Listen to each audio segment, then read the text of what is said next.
Okay, thank you very much, everybody. All these people have been working very, very hard today, I'll tell you.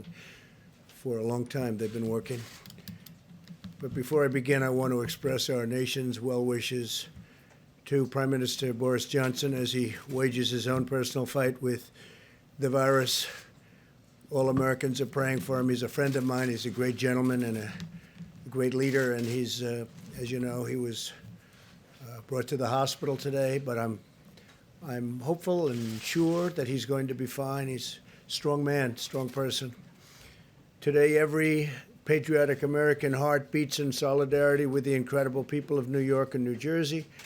They've really become a very hot zone, but some very good things are happening. In New York, the first time where the deaths were less from the previous day. That's the first drop so far, so maybe that's a good sign. It could be. And the hospital levels are starting to perhaps decrease. It's been very short, but perhaps decrease. So we wish Governor Cuomo and all of the people in New York great, and New Jersey, your governor's doing a great job. He's doing a great job in New Jersey. They got hit very hard. I just want to say that the full power of the American government and American enterprise, it really is. This is an all-out military operation that we've waged, and especially over the last number of weeks. 50 states and territories have now been approved for major disaster declarations, which is very unusual. Thanks to the Army Corps of Engineers, New York City's Javits Center is now one of the largest hospitals in the United States. It's designated for treatment of the virus, patients, and staffed by hundreds of federal medical personnel deployed from 2 Army hospital units, and they're doing a great job. This was something that we didn't expect to do, but they needed help in New York, and we sent federal troops. Not only troops, we also sent a lot of very talented doctors, nurses, first responders. People are now running Javits. Also, as you know, the USNS Comfort, which is in New York, there's been a lot of publicity about that coming in, and all that was not supposed to be for the virus at all under any circumstances. But it looks like more and more we're going to be using it for that. So we'll see. That was supposed to be for people having other medical problems. But it's very interesting because there are virtually no cars on the road, no motorcycles on the road, no anything on the road. Things that would normally be taken care of, we don't see anymore. So we haven't seen that in a long time. It's perhaps a positive. But the ship is ready, and if it has to, if we need it for the virus, we will be using it for that. They'd prefer not, for obvious reasons, but if for any reason they need it, it's ready, willing and able. We have the best doctors, the best military leaders, and the best logistics professionals anywhere in the world, and we're orchestrating a massive federal response, unlike anything our country has ever seen or done. We've never done anything like this. And more we're using our medical people because of the fact that jurisdictions, states, in particular, New York, New Jersey, the Connecticut area, Long Island now has become a hot spot, part of New York. We're sending a lot of things, a lot of supplies, and now we're sending personnel where it's needed, military personnel. As of Tuesday, we'll have deployed over 3,000 military and public health professionals to New York, New Jersey, Connecticut, and other parts of our country. 3,000, and that number's going up.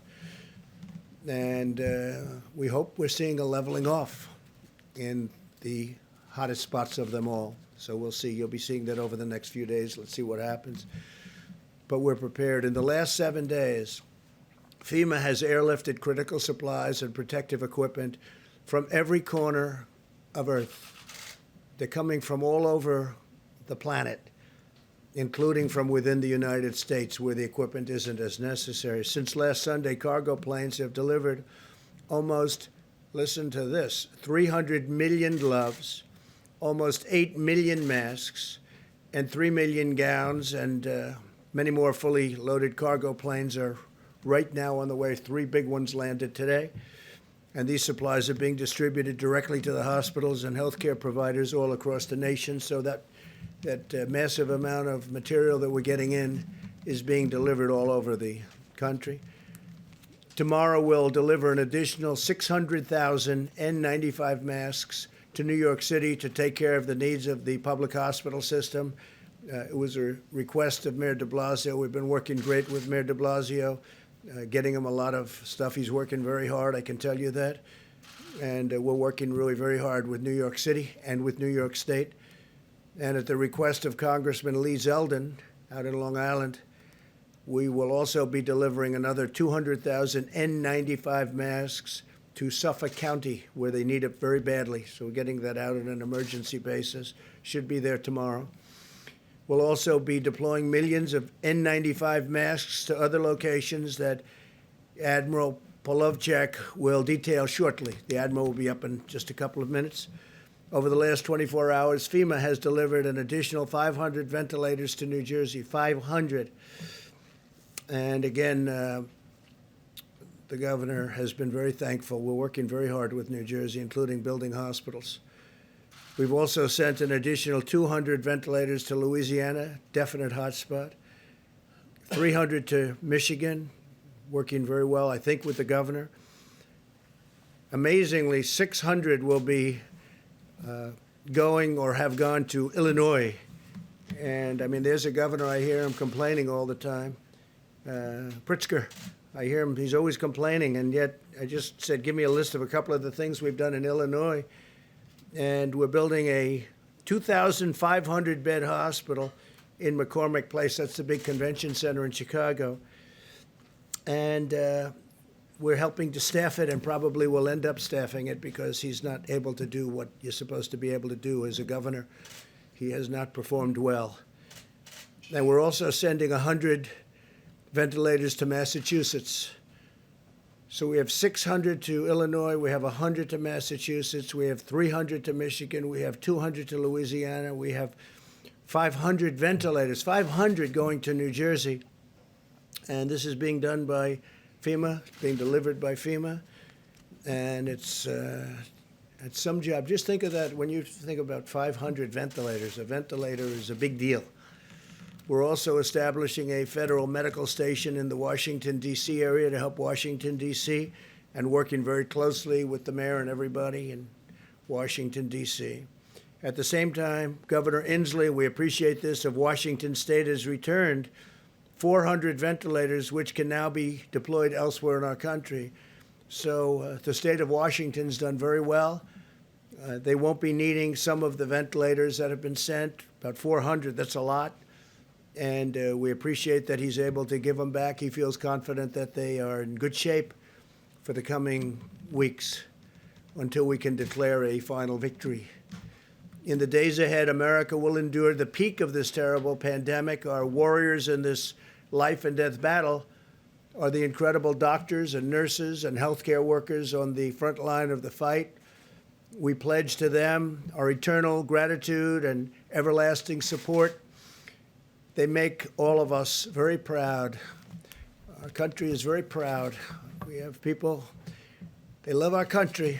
The world loves our country, most of it, probably all of it. They just don't say it. I can report today that the United States has now tested and gotten results of 1.67 million people. That's far more than any other country has been able to do. And you remember we inherited a broken system, so a lot of this has been developed. By Tuesday, 1,200 brand new rapid point-of-care testing kits has been produced by Abbott Laboratories, great company, and they'll be distributed to all of our public health labs. That's a 15-minute test, even less, as well as the Indian Health Service, the CDC, and the Strategic National Stockpile. So we're going to have 1,200, and on a weekly basis, we're making a lot more. They go very fast. They're very accurate tests. And other countries are wanting them, so at the right time, we'll be able to do that. But right now, we're getting them to all of ours. So we've done 1,670,000 tests. Think of that, 1,670,000 tests. And we have a great system now. We're working with the states in almost all instances, but we have a great system. And the other thing that we've bought a tremendous amount of is the hydroxychloroquine, which I think, as you know, it's a great malaria drug. It's worked unbelievably. It's a powerful drug on malaria. And there are signs that it works on this, some very strong signs. And in the meantime, it's been around a long time. It also works very powerfully on lupus. So there are some very strong, powerful signs, and we'll have to see because, again, it's being tested now. This is a new thing that just happened to us, the invisible enemy, we call it. And if you have no signs of heart problems, the azithromycin, which will kill certain things that you don't want living within your body. It's a powerful drug. If you don't have a problem, a heart problem, we would say let your doctor think about it. But as a combination, I think they're going to be, I think there's two things that should be looked at very strongly. Now, we have purchased and we have stockpiled 29 million pills of the hydroxychloroquine, 29 million. A lot of drugstores have them by prescription, and they're not expensive. We're sending them to various labs, our military, we're sending them to the hospitals, we're sending them all over. I just think it's something, the expression, I've used it for certain reasons. What do you have to lose? What do you have to lose? And a lot of people are saying that when, and are taking it, if you're a doctor, a nurse, a first responder, a medical person going into hospitals, they say taking it before the fact is good, but what do you have to lose? They say take it. I'm not looking at it one way or the other, but we want to get out of this. If it does work, it would be a shame if we didn't do it early. But we have some very good signs. So that's hydroxychloroquine and azithromycin. And again, you have to go through your medical people, get the approval. But I've seen things that I sort of like. So what do I know? I'm not a doctor.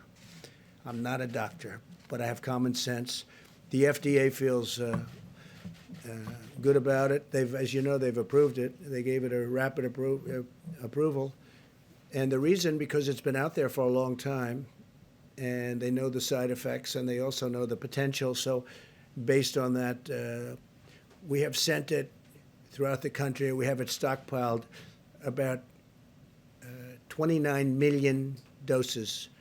29 million doses. So we have a lot of it. We hope it works. Driven by the goal of the brightest minds in science. We have the brightest minds in science, but we're driven by the goal of getting rid of this plague, getting rid of this scourge, getting rid of this virus. These brilliant minds are working on the most effective antiviral therapies and vaccines. We are working very, very hard. I have met many of the doctors that are doing it. These are doctors that are working so hard on vanquishing the virus. We strongly recommend staying at home, practicing vigorous hygiene and maintaining social distance so you're just not going to catch it. It's the most effective weapon in this war. And I will tell you, we are committing to you, we're committing to the people of our country like few administrations, few people, few professionals have ever committed before. They are working so hard. I see them before my eyes, exhausted. People that I'm dealing with every day, exhausted. They haven't left their offices. They haven't left their hospitals. We meet with them. We see them. And tremendous strides have been made. I think the vaccines, we'll have a report on that, but the vaccines, working together with other countries. We're also working with other countries, many other countries. And we all want everyone else to be first. We're very happy, but we are very far down the line on vaccines. We'll see how that all works. Johnson & Johnson's doing a great job, working very hard. A vaccine would be great. Therapy and therapeutics would be great. We'll see what happens. In the meantime, you may listen to what I said about the two drugs mentioned. My administration is rapidly implementing the largest emergency economic relief package in American history. You've seen what's been happening. Billions of dollars in small business loans have already been processed through Paycheck Protection Program. So we went out on Friday, and literally it's become so popular. It's been worked with the banks. They get it to the small business. And it's all about employment. It's all about jobs. We want you to keep your jobs. Give small business funding to keep the workers on the payroll. And we're sending direct cash payments to millions of Americans and rushing aid to the hardest hit industries. We're saving industries. We will be, you'll be seeing it. And if we do more, we're going to do more, and we're going to try and get directly to people that are hit so hard. But we're going to take care of our workers. We're going to take care of our citizens. We're going to take care of our small businesses. We're going to take care of our large businesses, the airplane industry, the airline industry, a lot of great industries that we have that are in trouble because of what took place over the last short period of time. These are industries that were doing better, for the most part, doing better than ever. The airlines were doing great. Oil was doing great, oil and gas, and the energy industry was doing phenomenally well and got hit like nobody's ever been hit before. Just about like no industry's ever been hit before. There's never been anything like this. But we see light at the end of the tunnel. Things are happening. Things are happening. We're starting to see light at the end of the tunnel. And hopefully in the not too distant future, we'll be very proud of the job we all did. Can never be happy when so many people are dying, but we're going to be very proud of the job we did to keep the death down to an absolute minimum, the least it could have happened with this terrible, terrible virus. In closing, I also want to note today is Palm Sunday and the beginning of Holy Week for Christians in America and all around the world. While we may be apart from one another, as you can see from our great churches, our great pastors and ministers are out there working very hard, but we may be apart. We can use this time to turn to reflection and prayer and our own personal relationship with God. I would ask that all Americans pray for the heroic doctors and nurses, for the truck drivers and grocery store workers, and for everyone fighting this battle. I had mentioned yesterday where I see the nurses rushing into hospitals, and they're putting on their outfits and they're putting on their masks and goggles in some cases. They're rushing into war. They're rushing into war. And I see people from apartment houses screaming and shouting and singing their praises. It's an incredible thing. They're warriors. These doctors and nurses, they're running into buildings and they're literally putting it on as the doors are opening. They're putting all their stuff in, running inside.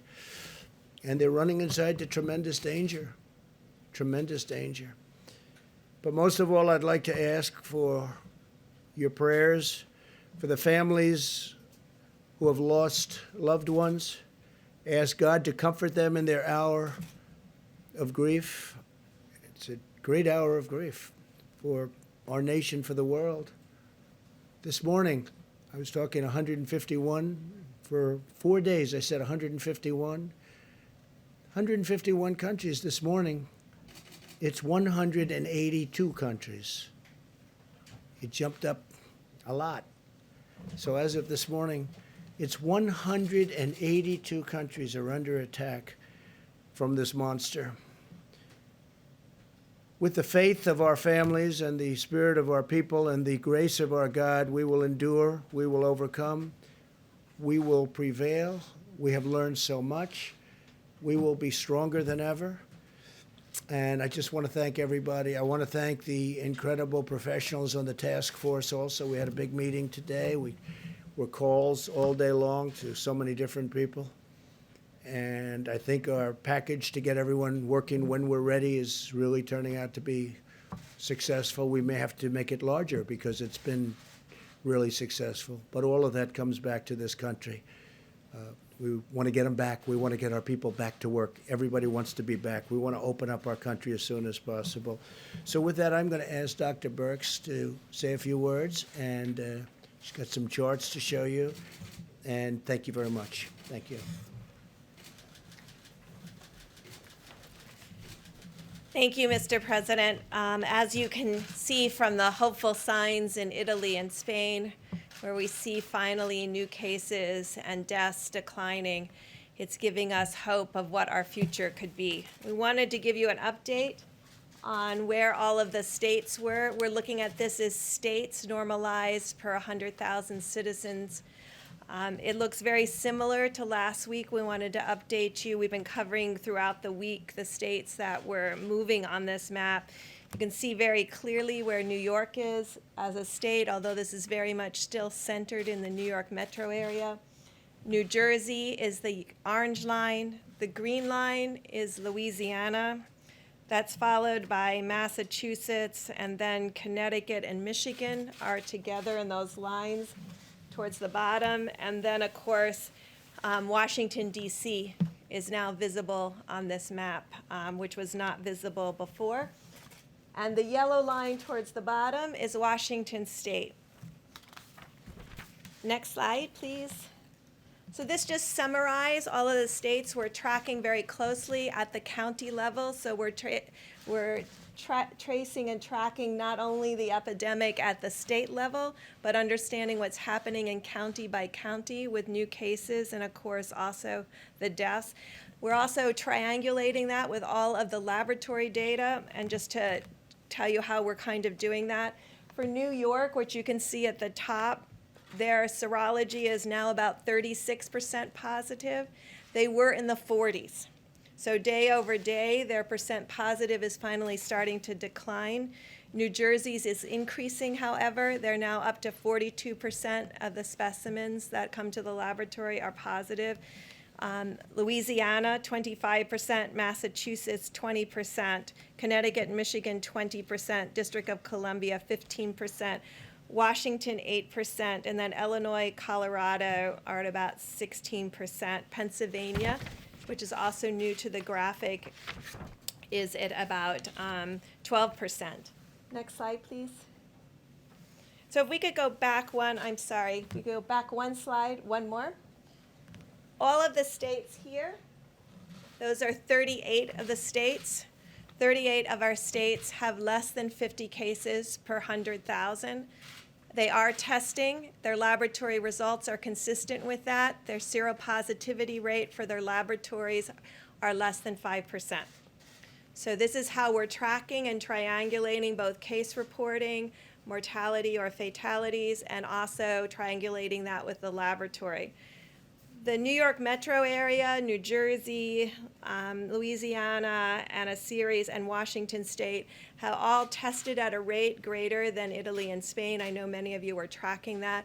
Remember, many of us, we pushed out a lot of those assays at the beginning over the last 2 to 3 weeks, and I want to just thank Admiral Giroir and HHS, who's been working very closely to make sure that the states that were having an outbreak had access to all of their assays. Next slide, please. And then next one. So just to give you an idea of how we're looking at this, we look at cases every day. I want to just thank my data team. They spend all evening compiling data. I get it about 2 o'clock in the morning. And it looks at all of these metro areas by their granular counties, so we can see the counties that have new cases. That also helps us identify the hospitals and understand what hospitals will need ventilators or PPE. So this is the Detroit area. It's Oakland and Detroit, Wayne County. Next slide. We also track mortality. It gives us insight into how many clients are in the ICU and need care. We want to make sure that we're meeting the needs both on cases and really appreciating the frontline healthcare workers that are really saving many people's lives. Next slide. This just gives you an idea from New Orleans. We are now also tracking St. John the Baptist Parish also, but this was New Orleans and Jefferson County, and really tracking those on a case-by-case basis to look for changes over time.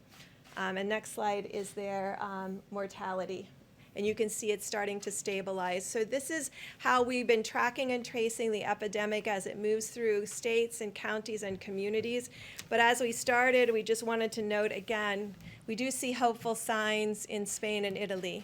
They have completed nearly 4 weeks of mitigation with people really doing social distancing, staying at home, ensuring they were washing their hands. If they have to go out to the grocery store, they're extraordinarily careful. They send one person from the family. And so we can really see that beginning to work. And we're very hopeful that over the next week, although we'll see rising number of cases of people who lose their lives to this illness, we're also hopeful to see a stabilization of cases across these large metro areas where the outbreak began several weeks ago. So thank you for your attention. Thank you very much. Admiral, please. Thanks, sir. What I thought I would do is update on the air bridge first, and then follow up on Dr. Bricks and how we're geographically aligning the supply chain. So the air bridge, we had 3 additional flights come in today, bringing 1 million gowns, 2.8 million N95 masks, 2.8 million surgical masks, 11.8 million gloves, 18.6 thousand gowns on 3 flights. And that material will be pushed out across the nation, delivered to hospitals, nursing homes across the country. Dr. Bricks went through the geography, and so over the last few days, I've been aligning the supply chain to those areas, and then reaching down into those areas and extracting data from those areas on PPE burn rates. So, for example, I spent the weekend talking to the Chief Operating Officer of Detroit, Hakeem Berry, for example, then talked to the leadership at Detroit Medical Center, Audrey Gregory, talked to the health officer in Oakland County, Michigan, and then also with the Chicago health officer, Dr. Allison Arwey. So reaching down to a level to understand their needs. So we're geographically aligning the supply chain, right? So you can see Dr. Bricks went through these counties, and we're getting down to the county level. And then aligning it by priorities of point of care. Public hospitals first, VA hospitals, private hospitals, nursing homes, first responders, acute care.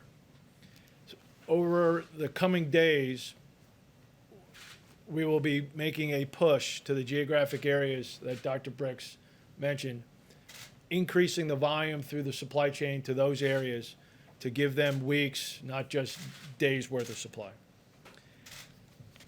Primarily using our industry partners that we are directing, Cardinal, McKesson, Medline, Owen Minor, Henry Schein, Concordance Healthcare, directing them to put product to the hospital door, the nursing home door, the first responders, directly to them.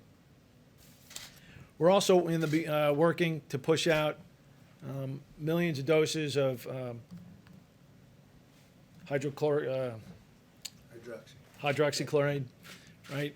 We are working the distribution there to push the same thing to the same impacted areas, working it to get into hospitals and to every pharmacy. And so my team is back there right now, working the arrangements to make that to the hospital front door and primarily to the local pharmacies, so doctor can write those prescriptions and you can get it prior to having to go to a hospital. Good, great job. Thanks very much, Admiral. Mike, please. Robert Bork, Mr. President. Thank you, Mr. President. I knew you didn't say it. Thank you, Mr. President, Mr. Vice President. My last appearance here, I mentioned that the President had given the Department of Veterans Affairs very specific instructions to be as aggressive as possible in response to the virus crisis, and not only to protect veterans, but also to help the American people. As many of you know, we have three primary missions at VA. One is to support veterans' health, the other is to provide veterans with benefits, and the third is memorial services. But we have a fourth mission, and that is to support the nation in times of national emergency, both in war and in peace. We provide a bridge from the federal government to the states and localities during these emergencies. As a result of that, I have ordered our veterans' hospitals to begin preparing more than 1,500 beds to make them available both at the ICU and the acute care level to the states and localities across the country. As a result of that, we have opened up approximately 100 beds in the metropolitan New York area, in Brooklyn, and in Manhattan, and East Orange, New Jersey. We will be informing the governor of Louisiana, John Bel Edwards, tomorrow that we will give him access to our VA Medical Center in Shreveport, Louisiana, to come to the aid of the people of the Pelican State. I've also given instructions to initiate the fourth mission in Michigan. We will be providing the people of Michigan access to hospital beds in both Ann Arbor and in Detroit. We've also provided a pharmaceutical trailer to be used by the governor of Michigan at Cobo Hall to support the citizens of Michigan who will be coming into that facility for medical care.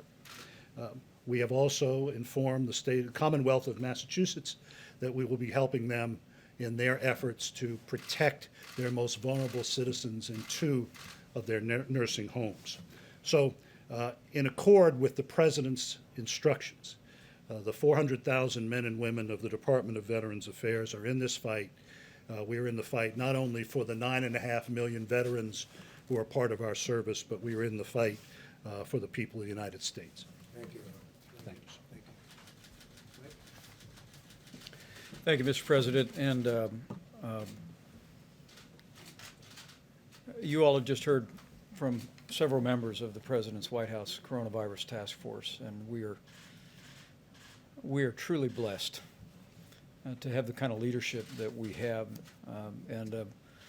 whether it be Admiral Polovchek, who is organizing the distribution of tens of millions of supplies, whether it be Dr. Birx and Dr. Fauci, or analyzing the data literally hour by hour, or whether it be that whole of government approach that you stood up, Mr. President, calling on every agency of government, including the VA, HHS, and every agency. I hope the American people know, at this President's direction, we are sparing no expense. We are doing whatever it takes. We're marshaling the full resources of the federal government to respond to the challenges facing communities impacted today by the coronavirus, and making sure every community in America has the support. We've also, as the President said so many times, we've forged a seamless partnership with states around the country. As the President just reflected, by this Tuesday, with another 840 military medical personnel arriving in New York City, there will be some 3,000 Department of Defense and HHS personnel on the ground to supplement and to provide relief to healthcare workers, really at the epicenter of the coronavirus in the New York City area. And you just heard the VA is opening up bed space. In New Jersey, I spoke at the President's urging today with Governor Murphy. 500 ventilators announced today being built on the supplies that we have already provided. We were able to coordinate with him to extend all federal coordination on testing in New Jersey through May the 30th, if the need is there, and also opening up VA beds. I spoke with Governor John Bel Edwards in Louisiana, and was encouraged to hear from him that, as you heard Dr. Birx say, that new cases were down slightly. In fact, we're seeing a trend of some leveling among all of the governors I spoke to today. And I know what the Secretary of the VA just announced about opening up VA facilities has been a priority for Governor Edwards, but I assured him we're going to continue to send resources and supplies and personnel to support their health care. In Michigan today, I spoke to both Governor Gretchen Whitmer and Mayor Mike Duggan of the city of Detroit. Governor Whitmer and I spoke about a new program in Detroit that will make hydrochloroquine available for 3,000 patients through the Henry Ford Hospital. They'll be tracking in a formal study the results of that. But at the president's urging, I assured her that we're more than prepared to make hydrochloroquine broadly available to pharmacies and doctors' offices across the Detroit area as they deem appropriate. I also heard from Mayor Mike Duggan, as I told you, Mr. President, and he was so grateful to the FDA, not only for approving the Henry Ford Hospital test that will be exploring hydrochloroquine, but also for the rapid approval of the 15-minute test. In fact, Mayor Duggan told me that he was able to use the 15-minute test this weekend to test 150 first responders who had been sidelined because they'd been exposed to the coronavirus. They all got the 15-minute tests. They're all back in the line of duty, and the mayor couldn't have been more grateful. In Illinois, I spoke with Governor J.B. Pritzker as well as Mayor Lori Lightfoot of Chicago. As you just heard, not only have we sent 600 ventilators to the state of Illinois, but I assured the governor, I assured the mayor that while the principal focus that we have in the next several days is on the rising cases in the greater New York City area and Louisiana, that Michigan and Illinois are in the forefront of our thinking, and at the president's direction, we're going to make sure the people of Illinois, people of Michigan have the resources, equipment, and support that they need. The governor did express great appreciation for the fact that our Army Corps of Engineers had constructed 500 beds at McCormick Place, and before the end of this week would construct another 2,500 beds for an overflow healthcare facility in Chicago. In fact, Mr. President, Mayor Lightfoot told me that the Army Corps was just outstanding in the job that they had been doing in constructing that extra bed space. As I close, let me just express, as the President did, our profound appreciation for Governor Kate Brown and Governor Jay Inslee. The state of Oregon and the state of Washington are leading by example. Oregon sent 140 ventilators to New York City. They looked at their circumstances and concluded that they could spare those at the point of the need. And because of the low and steady numbers in Washington State and in California, Governor Inslee today announced that they were sending 400 ventilators back to the Strategic National Stockpile, and those will be deployed at the point of the need. You know, not only are California and Washington State low and steady, but frankly, as I talk to governors and mayors today, I want to say to the American people that we are beginning to see the glimmers of progress. The experts will tell me not to jump to any conclusions, and I'm not, but like your president, I'm an optimistic person and I'm hopeful. And the truth is we're starting to see cases and most importantly losses and hospitalizations begin to stabilize. But make no mistake about it, I want to say to the American people, if that holds, if that's happening, it's because of what all of you are doing. It's because the American people are putting into practice the coronavirus guidelines for America. You're listening to your state and local officials. You're practicing social distancing. You're using drive-throughs instead of going into restaurants. And so on behalf of your president and all of us, working really at every level, I just want to say thank you, America. Thank you for responding. Thank you for putting other people's lives in the forefront of your thinking, putting it again over and above your own inconvenience and difficulty. Because of your efforts, there is, as the President just said, light at the end of the tunnel. And I'm absolutely convinced with the continued cooperation, patience, persistence, and prayers of the American people, we'll get through this. And we'll get through this a lot sooner than we first thought it would take. Thank you. Mike, very much. Thank you. Mr. President. Mr. President, if we start with the Admiral, if that's right for you, sir. I want to ask you about the air gap flights, sir. There were the two flights that came through. The three flights. Where did they come from, sir? They came from Asia. Asia, okay. And then you were mentioning all these supplies being dropped off, the masks, the gowns, the hydrochloroquine. How are you guys making sure that there's not a run on these products? You know, you drop them off at Hospital A and that people just don't rush and go grab every mask, gown. And then a question for you, sir, after that. Right, so it's going to the loading dock, and there's an invoice. And so those people that are responsible for that loading dock and that invoice, they're going to make sure that there's not going to be a You're run not on the worried about back. a run on any of these. Okay. Thank you, sir. I appreciate that. Mr. President, first, did you have a We chance? do get orders for a lot more than sometimes we think an area needs. Generally speaking, we like to either negotiate that down or give it to them as they want. So we've had a lot of orders that we think are high, but we generally like, if we have, for instance, with the medicines and with other things, we like to give it to them. Every day we're building it up very rapidly and deploying it. But we do get orders from some of these states where we don't think they need it. We try and get it for them what they want anyway. Okay, go ahead. And then, you mentioned the Prime Minister off the top. Have you had a chance to Yes. speak to him today, sir? I didn't speak to him, no. I did get a call from the ambassador.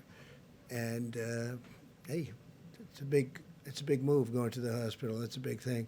He's a great gentleman, so I just hope he's okay. And then also, you mentioned the nurses, the doctors, the people that you Yes. see celebrating. Sorry, the people that are gearing up and getting ready, the people that are applauding and celebrating him. Has there been any talk on any level whatsoever of some sort of either compensation fund or protection for nurses, doctors? Because there's been a lot of fear. There's been some people that said, I can't risk my family's livelihood. I can't go back to the ER. Has there been any Well, discussion? we're talking about it, and we're talking about doing something for them, but we're really looking at the conclusion. We don't want to focus on that now. They're incredible. They're not saying we're not doing it. They go in with good equipment, with great equipment, and with stuff that's not so good. And sometimes they catch it wearing the best stuff you can buy, brand new, the best stuff. This is a very tough enemy. But these are amazing people. No, we are talking about something, but we're really thinking about, let's get it finished first before we do that, please. The Surgeon General this morning was talking about the coming week being among the hardest and saddest weeks of our lives. He was talking about this week. being our Pearl Harbor, our 9/11 moment. You all are talking about glimmers of hope and stabilization. How are the American people supposed to bridge those different descriptions that they're getting from this I administration? don't think they're so different. I think we all know that we have to reach a certain point, and that point is going to be a horrific point in terms of death, but it's also a point at which things are going to start changing.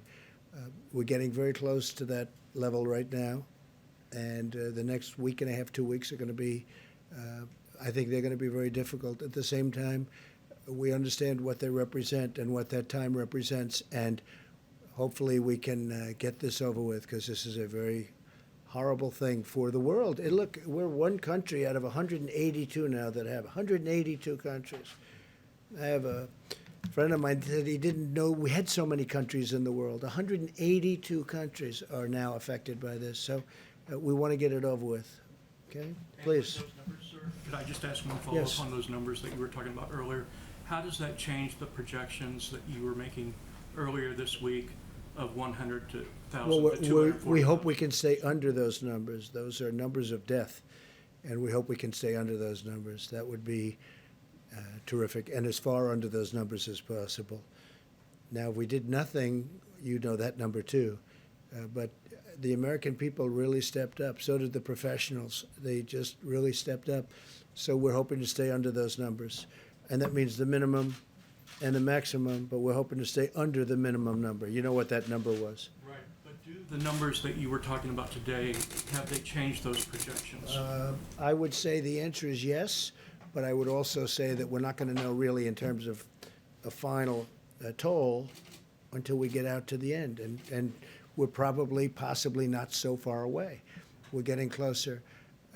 But it's our goal to stay as far under that minimum number, the minimum number as possible, okay?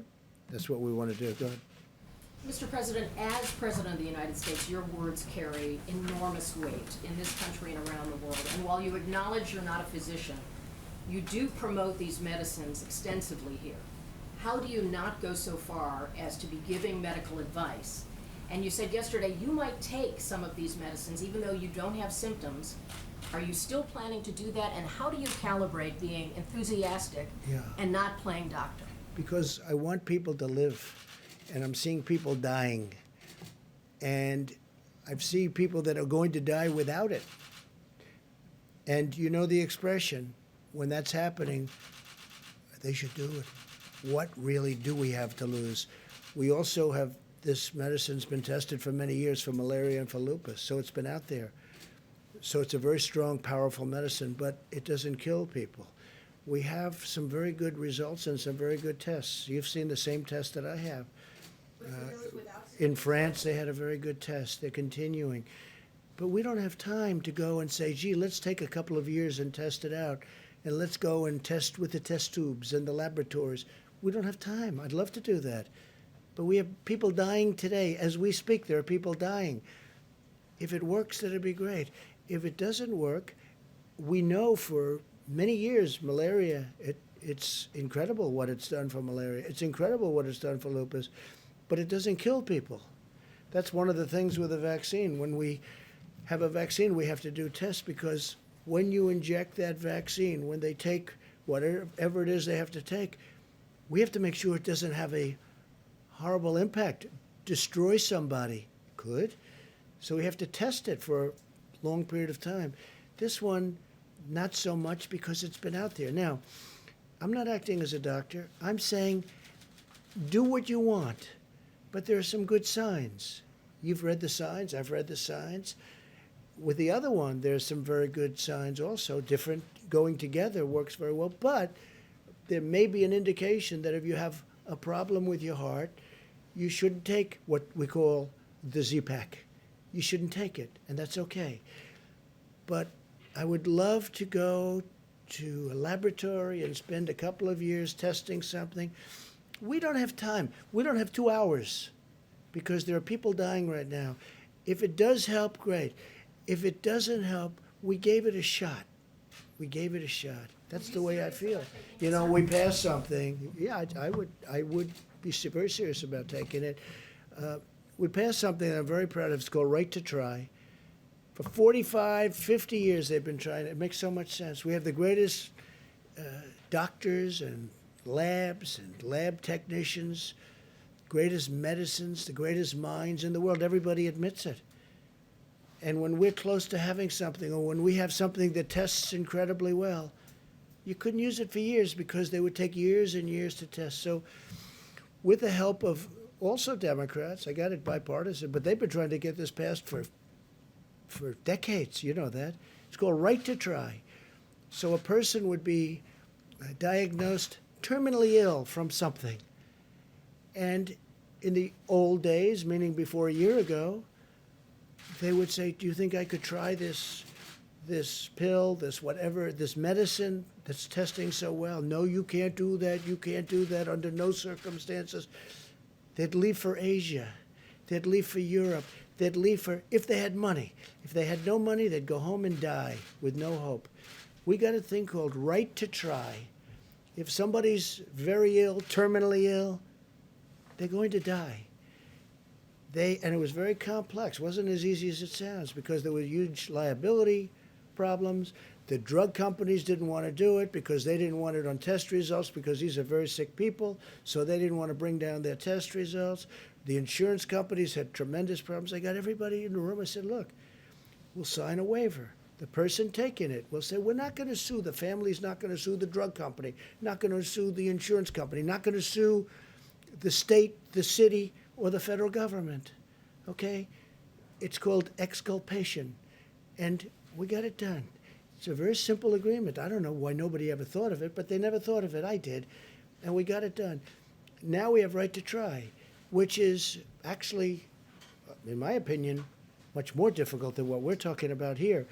But if there's a medicine or something, a possible cure or something that's looking good, and somebody has something they're going to die or they're very sick, they take it.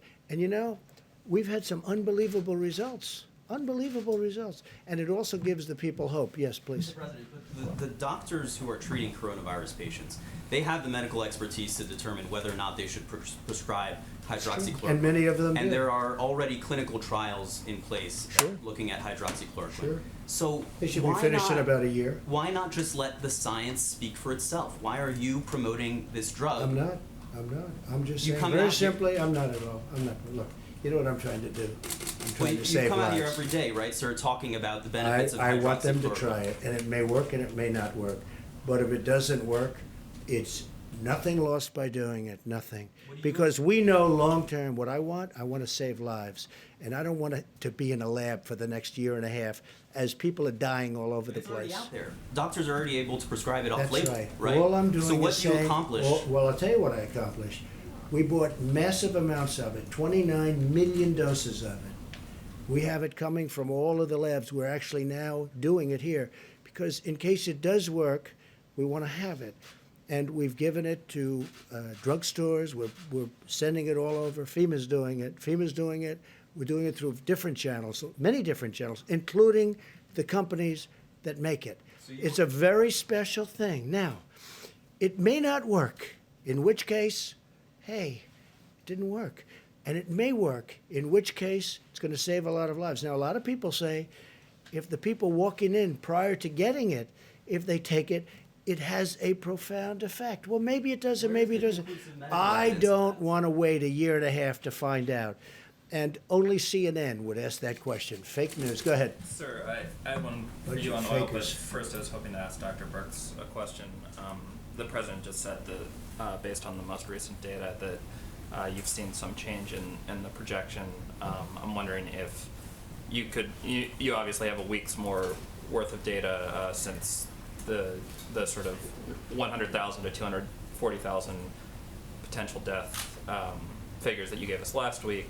So I'm wondering, with all the caveats that this is sort of based on continuing social distancing and that we might see, if one city pops, things could change dramatically. What are the sort of range that you're now looking at in terms of total death impact?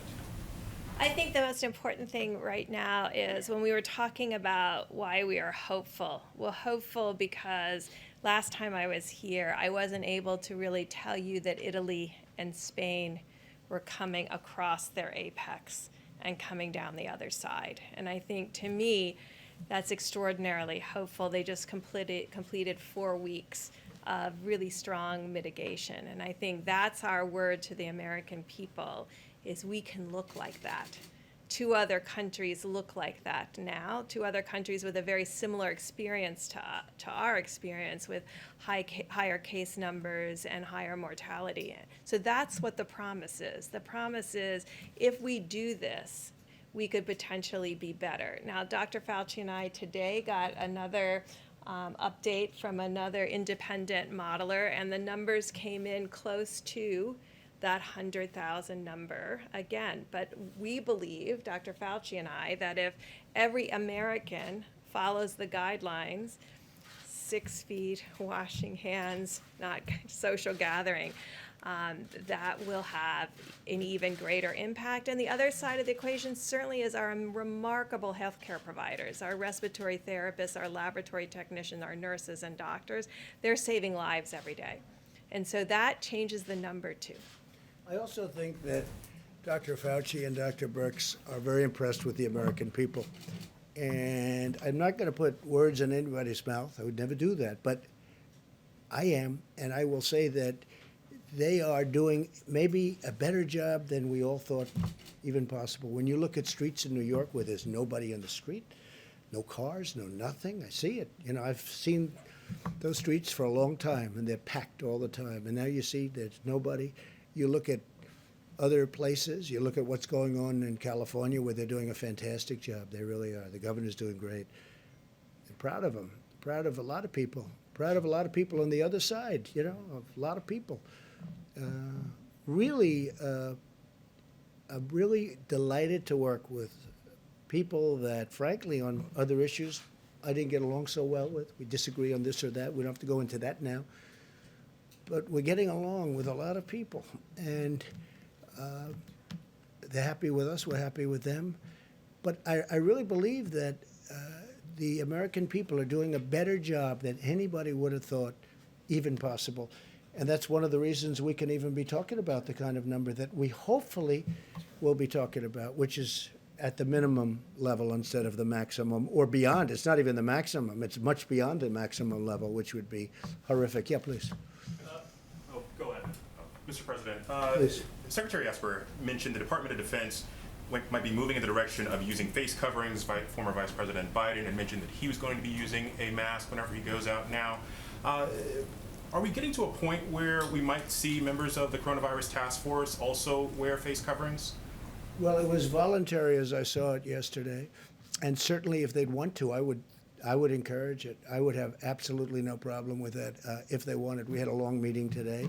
There's good separation, but the task force meets, and I would certainly have absolutely no problem if they wanted to. I think, frankly, it's something, at least for a period of time, where it might be advisable, and it's advisory. And we'll see what happens. Yes, please. Thank you, Mr. President. On Project Airbridge, we've seen reports that Chinese shipments of testing kits and PPE have turned out to be faulty to some capacity. We obviously don't have oversight. Not here. No, not here. No, but to Spain in Well, particular. you've seen in Spain, and you've seen it different.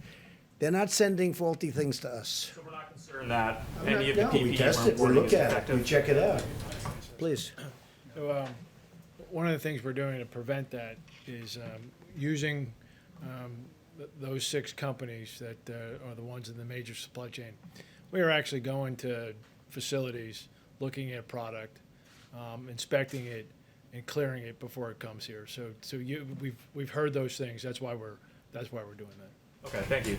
A follow-up for the doctors, if And we're possible. also sending it to from other locations. Right. And when it comes to the ventilators, which are very complex, we have now under construction, literally thousands of ventilators. But so far, I think our projections on ventilators have been right. They've been correct. Did you have something for who? Well, for yourself and for Dr. Birx and Dr. Fauci, if they want to take a crack at it. Some of the models that you guys are using, the IHME model in particular, has been very accurate when it comes to projecting deaths over the last couple of days. But there's a couple of other metrics that they seem to be pretty far off on, specifically hospital beds. Are you guys, happy with the models you're currently using? Is there any need to adjust those? Well, it's turning out that we need less hospital beds. Right. That's what you're talking But about. And that's what we may have models, but we've been sort of saying that. In New York, we were saying, we think you're going to need less. Now, let's hope that continues. But right now, I heard Governor Cuomo this morning, and he was saying less hospital beds, also less death. That was a very big thing. First time, less death today than yesterday, right? That's a big thing. But also less hospital beds. That means less patients, because basically it's less patients. And we were saying that. And it also means less ventilators. So there's a lot of not a very positive things happening. Okay, please. Thank you, sir. With Prime Minister Johnson hospitalized, Yes. I noticed a few minutes ago you were standing right next to Vice President Pence. Are you considering staying away from each other just to make sure that we have continuity of government in the executive branch? We have this tiny platform, and I'd love it to be wider. You're staying away from each other. Mike, you were tested? Yes, sir. Okay, like recently, so was I a couple of days ago. But what I mean, you keep interacting with We are, groups of we people. are, we are, here we are on this platform. And, but I get next to him, I don't breathe. I'm only kidding. We are sometimes forced into positions that I'd rather be away, but it's you're all looking for questions. Mike's a very big part of this. I am. It's very difficult maintaining like this distance on this little area. I just wanted to ask really quickly, under what circumstances you would consider leveling tariffs on imports of oil to the United States? Well, if the oil price stays the way it is because of people that really want to see it go up. When I say we want to save a great industry, and we built a great industry in this country. If they don't get along, I would do that. Yeah, I would do tariffs, very substantial tariffs. because we're independent now. We have our own oil. And if I did the tariffs, we essentially would be saying we don't want foreign oil. We don't want any foreign oil. We're just going to use our oil. And that would help to save an industry. And, you know, it's become a tremendous job producer. And it's great to be independent. We're independent. Our energy is now independent. We produce more oil and gas than anybody else, than any other country. And that all took place over the very recent time. Now, in the meantime, I'm seeing $91 cents a gallon out on the road. Okay, a lot of people are happy. I see very inexpensive jet fuel. We're trying to save the airline industry, but I want to save our great energy industry, and that's what we're doing. Yeah, so I would absolutely do that. And what we'll do, price will still be very low, but what we'll do is we'll save, and very importantly, we'll save tens of thousands of jobs. One of the other things we're doing is having oil shipped to our strategic oil reserves, okay? And, you know, we're buying it for the right price, and we're shipping it. In some cases, we're storing it for nothing. They're there. We're filling up our reserves with this very inexpensive oil. Nobody thought they'd ever see a price. This is like from the 1950s, where they had big dollars, okay? So, no, I would use tariffs if I had to. I don't think I'm going to have to, because Russia doesn't benefit by having this, and Saudi Arabia doesn't benefit by having. They, you know, oil and gas are their major sources of income. So it's obviously very bad for them. But we have an industry that's a very important industry, and it's really formed beautifully. It was the virus that killed it, because what happened is it's down 40% from the day this happened, 40%. Otherwise, it would be doing phenomenally well. So that's it, yeah. Mr. President, can we get an idea of timeline for those people that are waiting for the stimulus checks? How many more days they may have to wait? And then Speaker Pelosi today, or I think last night, said in the next bill that they would like to see additional stimulus checks made. Have you guys thrown around an amount of how much money? No, but I like the concept of it. I think it's good. We're talking about a different way of doing it, but I like the concept. I like the concept of infrastructure. Our country has to be rebuilt. They spend all this money in the Middle East, $8 trillion. We're up to now $8 trillion in the Middle East. We got to rebuild our country, okay? We have to rebuild our roads and our schools, our bridges. We have to rebuild our country. So I like an infrastructure bill. I also like money going directly to people. It's not their fault that this happened. And I do think this, especially the faster we can get it open, our country. Can you believe we're talking about our country, getting our country open? The faster we get it open, the bigger the boom, the bigger the rocket ship going up. I think it has a chance to go really quickly, relatively quickly. I'd like to see very quickly, but we'll see. But part of the stimulus and part of what we're doing, that will help it. And the nice part is we're paying practically zero interest rates. You know, we're paying very little. It's one of the reasons I like the infrastructure bill, because we're borrowing, we have a strong dollar. And the advantage to a strong dollar is everybody wants to invest in this country. They all want to buy our dollar. On the direct payments, sir, just in terms of timeline, are we talking still 2 weeks? Are we talking 10 I think days? so. Yeah, from what I'm hearing, that, yeah, a couple of weeks, Thanks. that's what I'm hearing, yeah. Please. Sir, I wanted to follow up on the hydroxy question. Thanks for the numbers. Has there been any tension with the medical staff on that? Are they in agreement with Yeah, all we these discussed it with the staff. We discussed it with FDA. Well, FDA approved it, so, you know, which is another point. I mean, it's been approved by FDA, which is very important. If it wasn't approved by FDA, then I couldn't do this. But FDA has approved it, the hydroxy. And also, if this turns out not to work, are hospitals and doctors going to be exculpatory from the federal government under the right to try? No, we'll see if it works. No, it's not gonna hurt people. It can help them, but it's not gonna hurt them. That's the beauty of it. You see, it can help them, but it's not gonna hurt them. What do you have to lose? Okay, question in the back, please. Yeah, you know, obviously we know anyone can spread the disease, right, unwittingly. Right. So why even not have a few businesses open? Why not just shut everything down? There are grocery stores that are open, fast food places. Why even take a little chance? Just shut it Well, all we're down gonna for have to, temporarily. we'll answer that question later. All I can say is that right now, things are looking really good, and opening up with a bang will be a great thing, and there's nobody gonna be happier than me. Please, go ahead. Just to follow up on your comments about the ventilators, Yeah. the IHME model suggests that 32,000 ventilators will be required by the peak in mid-April.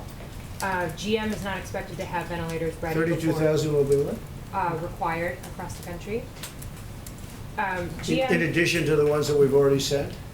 Just in. Don't forget, we have almost 10,000, a little more than 9,000 right now. And those are ready to rock, should we need them.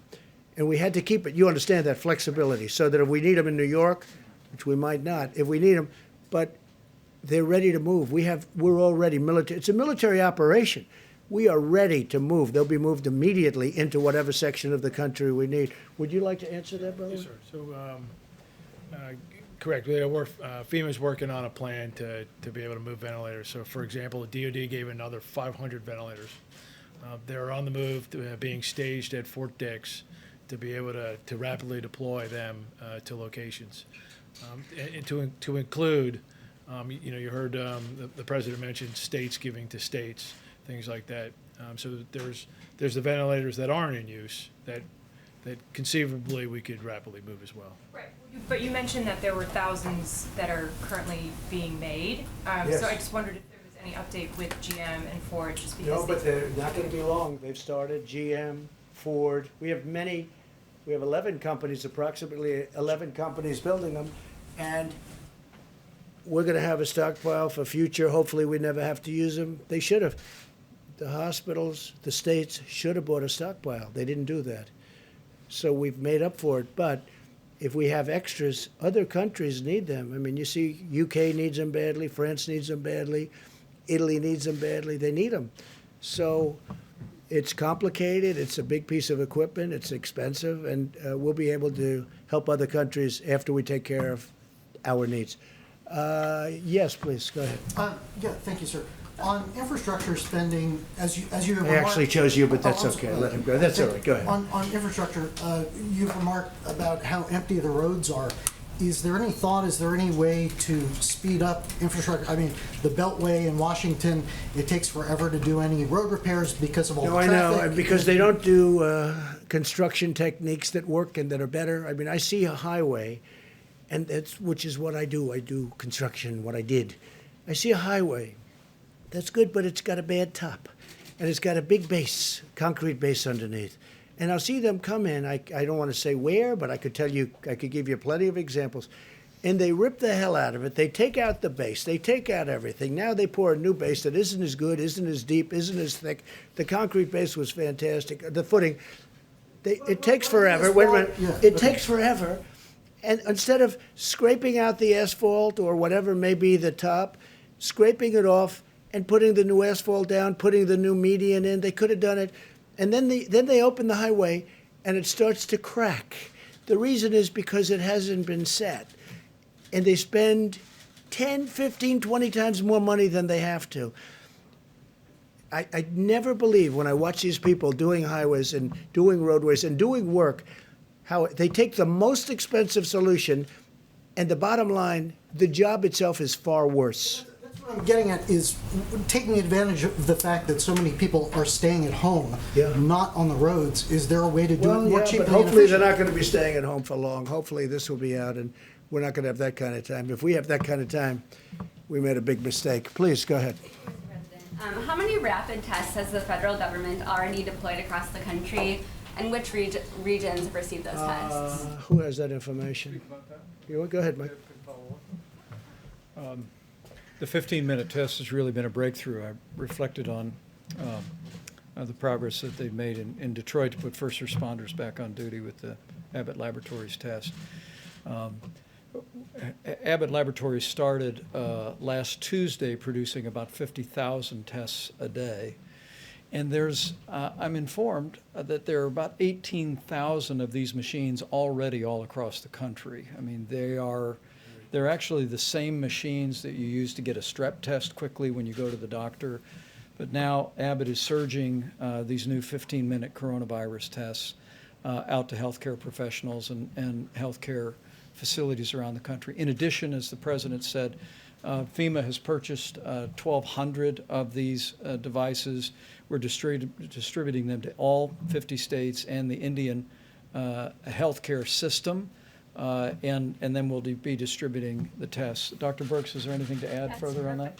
Okay, further. They've already received these tests? Let me ask Admiral Polovchek about the 1,200 devices. I didn't hear the question. Have they received the 1,200 or what's the timetable? I believe they're on the shelf at Abbott, a good majority of them. Tuesday they go out. Right, yes, sir. So I don't have the exact numbers. I think there is some manufacturing in there, but They a go out on large Tuesday. balance of them are on the shelf. Some have gone out, by the way, but the big bulk of them go out on Tuesday. Yeah, please. In some of these previous briefings, you referred to the federal government as the backup. Today, there's definitely a different approach here, I think, with No. the distribution. The sense of it in listening to your presentation today is that you are embracing taking a leader role for distribution. Is Well, there a change? No, there's not a change, but we're supposed to be the backup. But like in Illinois, the governor couldn't do his job. So we had to help him. We're sending 600 ventilators. We're building a hospital in McCormick Place. So we have some people that we're not able to do. We have other people that needed a little help. In New York, we had to give a lot of help, but we've worked very well with Governor Cuomo and with Mayor de Blasio. But no, we are meant to be the backup, but we've taken on a much bigger role than that, and that's okay. I have no objection to it. Now, in some cases, it's worked so well where they're actually now seeing they think they're over the big problem, and they're actually calling us and they're saying, you can take your equipment back now. But we're really deployed as a backup, but I feel we're much more than that. They've done a much better job. I will say this, I don't think that the people that have represented this country, the federal government, whether it's the admiral and the generals and all of the people that we call to the fore, they're heroes for what they've done. What they've been able to do in a short period of time, they took a system that was broken, just like we did the military. Our military was broken. Our military was depleted. It was broken, and we've rebuilt our military. We've rebuilt this whole system, too. And in a way, Kelly, I appreciate your question because, you're hearing all of the things that the millions of masks, the hundreds of thousands of gowns, and they're surgical, they're protective gowns at the highest level. We're getting it to the various states. And most of the governors are very happy. Now, a lot of times, it's politics. Maybe I do the same thing, I don't know, but they'll try and act not so happy. I will tell you, when I speak to them or when Vice President speaks to them, they're singing the praises of all of these people. So I always take umbrage when somebody says something about what we've done. Now, to do this should have taken, to do what we've been able to do and to build it to a level, should have taken a year, should have taken 2 years. They did it in a matter of weeks. And we're helping states. No, it's them. As an example, New York had the right to buy 16,000 ventilators. They could have bought them. They didn't. I understand why they didn't. It was a very expensive purchase, very expensive, and that's a lot, 16,000. And they chose to do something else with their money. I understand that. The problem is when something like this comes along, which you don't expect. Look, 1917, that's a long time ago. Perhaps 100 million people died. That's a long time ago. So people don't think it's going to happen. I would have frankly, did anybody in this room think a thing like this could happen? But it happened. And we built up a force. This is a military operation, as it turned out. It really is, with FEMA, with the Army Corps of Engineers. Army Corps of Engineers, and you were very gracious on that point. The Army Corps of Engineers building 2,500 units of beds and everything else. Now, and then Governor Cuomo called, and he wanted it to go COVID, meaning for the problem. And we said, well, it wasn't supposed to be that way, but we want to get it done. And we moved military personnel. So now military personnel are operating it. And I'll tell you what's good. It hasn't been very full. That's a good thing, not a bad thing. It hasn't been. Now, maybe over the next week something will happen, but it hasn't been. But we have, because it's better than the other alternative where we run out. But they built actually 2,900 beds. And we have we built 4 medical centers in New York. We built 4 hospitals, 4 medical centers, and a lot more than that. It's such an honor to have done it. But the people that did it are amazing, and they have to be appreciated by the states. Not me. They don't have to appreciate me at all. I don't care about me.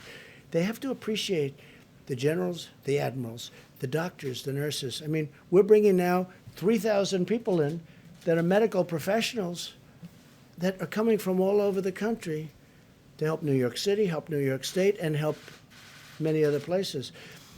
I just think it's incredible what they've done, and I don't think that they've been appreciated. Me, you can forget about. Me, you can forget. Yeah, I actually mean it. They have to be appreciated. Go in the back, please. That you see in the lights at the end of the tunnel. And yesterday you said... I do. Yeah, I see light at the end of the tunnel. If I didn't, yes. I would not be very thrilled with what we've done. No, I see light at the end of the tunnel. I think indications are some of the numbers coming out today. I think, we had a very good meeting today. We're seeing things that we don't even report because we think it's too early to report. No, I think, we're seeing things happen that are very good. And we also know, all of us, including the medical professionals, that we have to open our country up. We have to get going. We have to open our country up. No country was designed for this, where you close it. We're in the midst of the greatest economic boom in history for any country. Our country had the greatest economic boom in history. We had the most people working that we've ever had, almost 160 million people. And then from 160 million, they want nobody to leave their house. You could use the term cold turkey, right? That's called cold turkey. A country's not designed, this country is not designed for that. We have to get our country back. And I think it's going to come back, and I hope it's going to come back very quickly. Sir, Since Yeah, yesterday... please, go ahead. Sir, the First Lady has been tweeting encouraging people to wear face masks. That's good. Has she been No, talking she to you feels that about way. this, encouraging you to wear one? She feels that I would wear one. I mean, I just generally am not in a, would you like me to wear one right now and answering your question? That would be a little awkward, I guess. But no, I mean, I would wear one if I thought it was important. She likes the idea of wearing it. Yeah, she does. A lot of people do. Again, it's a recommendation, and I understand that recommendation, and I'm okay with it. What about your family in New York? Are they going to be wearing them? Are you encouraging them to wear them? Wouldn't be surprised. Can we hear from Dr. Fauci, Mr. President? Sure. What would you like to know? If we're going into this most difficult of times, how can the American people sort of emotionally prepare for that? And while the president is talking and is eager to see the country reopen, how do we balance the mitigating factors that still need to take place before we get to that point? Doctor. And by the way, he'd like to see the company open too. I mean, he's called an American who loves our country. Okay, so part of the answer to your question, I think, relates to two other questions I heard, and I think it came from the back about how can you, on the one hand, have said yesterday that this is really going to be a bad week at the same time that we're talking about the light at the end of the tunnel. It seems to be inherently contradictory, but it really isn't. And it has to do with what we explained before about the lag in when you look at the indications that Dr. Birx and the president was talking about, where you see a flattening out of cases, and you don't see the realization of what that means until 2 weeks later. So right now, we're seeing, as we all said correctly, that this is probably going to be a really bad week. That is a reflection of what happened 2.5 weeks ago. So if we start seeing now a flattening or a stabilization of cases, what you're hearing about potential light at the end of the tunnel doesn't take away from the fact that tomorrow, the next day, it's going to look really bad. So we've got to make sure we realize we're always talking about a 2.5 week lag. So I want to make sure, because I think a couple of people asked that question. It's really not incompatible with what we're saying. Now, with regard to what do we tell the American people, what we've been telling them all along, that the only tool but the best tool we have is mitigation. We know it worked in other countries, and we're seeing how it's working here. So if we really want to make sure that we don't have these kinds of rebounds that we're worried about, it's mitigation, mitigation, mitigation. That's the answer. When new cities and new states come on the chart, Yeah. what's the message for people in those places that have not been the focus? It's the same thing. It's mitigation, mitigation, mitigation. In fact, The famous vice president chart is that this is the minimal of what we should be doing. You know, everyone should be doing that. And everything on here, one way or the other, points to physical separation. Whether it's no crowds, whether it's 6 feet, whether it's staying away from theaters and restaurants or what have you. And churches and places of worship. Exactly. Doctor, are you worried at all about people becoming complacent though? Are you worried, I mean, because a couple of days of this, I think people are about ready to go nuts staying in their house. And I'm just curious, are you worried at all that after, 7 days from now, people are gonna say, look, I gave it my best shot, but I gotta get out? I mean. You know, I wouldn't say I'm worried about it because I don't think it's going to happen. I mean, from what I've seen, and I mentioned it the other day, my own experience, is that people really understand the responsibility that they have for themselves, for their family, and for the country. So this is about all of us. This isn't just about us. Because if everybody does their part, you are going to not have those kind of rebounds that we're worried about. Dr. Fauci, how many additional asymptomatic cases do you think there are currently in the United States? There's 330,000 more confirmed cases. How many asymptomatic, given what we've learned? You know, we don't know, and even among us, good friends that we are, we differ about that. I mean, it's somewhere between 25 and 50%. Yeah, in other words, about the people that are out there, yeah. And trust me, that is a estimate. I don't have any scientific data yet to say that. You know when we'll get the scientific data? When we get those antibody tests out there and we really know what the penetrance is.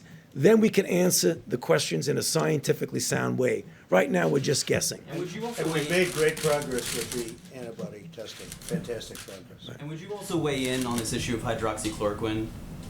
What do you think about this, and what is the medical evidence? That question? Yeah. Well, I'd Maybe love to hear 15. from the doctor. 15 times. You don't have to ask the question. He's your medical expert, correct? He's answered that question 15 times. Dr. Fauci, why are you not wearing a face mask? What do you mean? Why am I not wearing a face mask now? Okay, there are a couple of reasons. One of them is that in fact, the major reason to wear a face mask is to protect you from infecting you. I had my test yesterday and it's negative. Good. Okay. That's a very good answer. All right, I think that really could be it. That was I love that answer, especially on the face mask. I thought it was very good. Go ahead. Sir, on the equipment issue, records show that federal agencies did not begin. Oh, stop it. Who are did you not with? begin By the way, who are you the with? Associated Who Press, are you sir. with? The Associated Press. Agencies did begin That's bulk another purchases beautiful- of that's another respirators and Are you 95 ready? masks Are you until ready? mid-March. Let me just answer your question, because I know exactly, same question you ask all the time. Ready? They have done an This is the first unbelievable time I've job asked in this, delivering for the Associated Press, which is, not so great. Not like it used to be.